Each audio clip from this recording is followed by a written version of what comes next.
Imagine a decision being made right now that will negatively impact a child forever, emotionally, psychologically, and physically. Let's face it, parents don't set out to intentionally hurt their child, but if they don't step up to the plate and make a conscious decision to treat this event properly, then anguish, sadness, and all kinds of physical manifestations will take their toll. According to Temlock, some reactions that children will have during their parents' divorce and after are moodiness, withdrawing, regression in development, irrational fears that one parent may not ever return, anxiety, sadness, depression, and that's just the beginning. The focus of this presentation will show how divorce does not have to cause long-term emotional and psychological damage to children. Children of divorce can heal, they can thrive, and they can grow up to become self-confident adults. I will be discussing various ways in which parents can keep their children first. It is very important to avoid open conflict in front of children. When children witness their parents arguing, they feel intense stress and anxiety. In addition, I'll be commenting on the importance of never putting your children in the middle. Parents should not use or put pressure on their children during this stressful time. And lastly, the importance of standing firm on consistent discipline and not relaxing on setting limits. When children experience their parents' divorce, their future is uncertain, and their family unit as they've known it will never be the same. Children feel lost, they fear the future, and this causes stress, anguish, and decreased ability to concentrate. Parents must put their children first. Children need their parents to be accessible and fully present. According to Bach and Murphy, children need the reassurance that their feelings are important and their voices are heard. Open lines of communication between parents and their children make children feel safe, more secure, and less confused. Parents' accessibility to their kids make kids feel important and that their feelings and voices are heard. According to Marquardt, children who are encouraged to talk about what they're thinking and express their feelings suffer less from anxiety, anger, and self-esteem issues. Parents should not argue in front of the children. According to Long and Forehand, avoiding open conflict is most important to a child's long and short-term well-being. Children should not be burdened with too much adult information.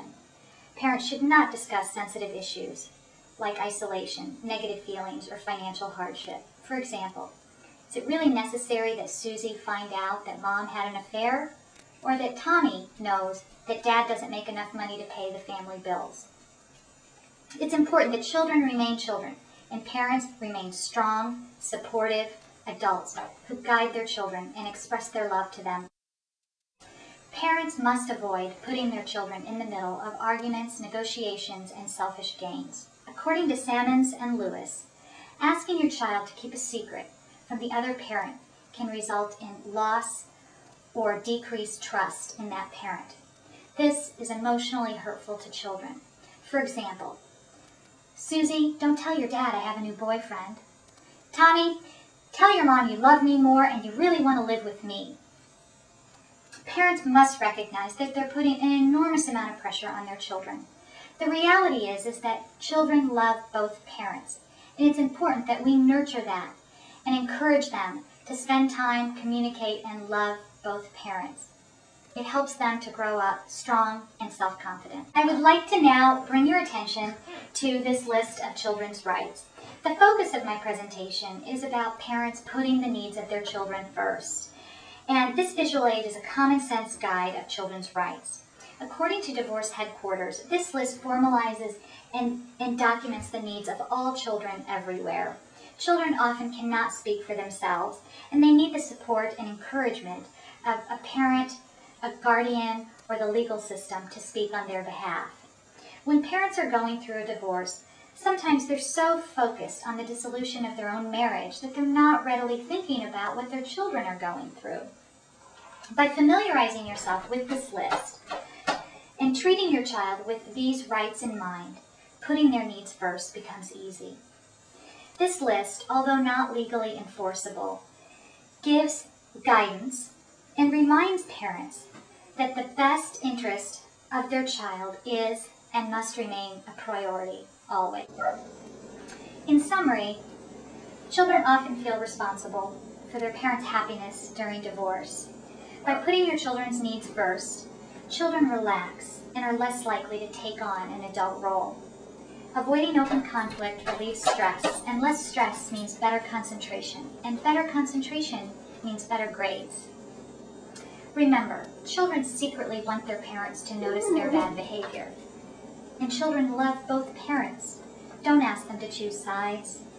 Encourage your child to have a good relationship with the other parent. Children who are in the middle often lose trust and feel lost. Does the audience have any questions? Yes, I do. At the beginning of your discussion, you had mentioned some symptoms that children might have during a divorce. And I was wondering what we should do if we notice those symptoms in our children. Well, clearly one of the best things to do is always encourage your child to talk. Talk with your child often, encourage them to express their feelings, and let them know that it's okay to talk with you about anything. If you're talking openly with your children and they're still having symptoms, it's best to make an appointment with your pediatrician or family counselor. I have a question. Yes. What if only one of the parents are putting the child first? Is that damaging, or what can you do about that? Well, you know what? Clearly it would be in the best interest of the child if both parents put their child first. But statistically, so many children grow up great and are confident adults with only one strong parent at home.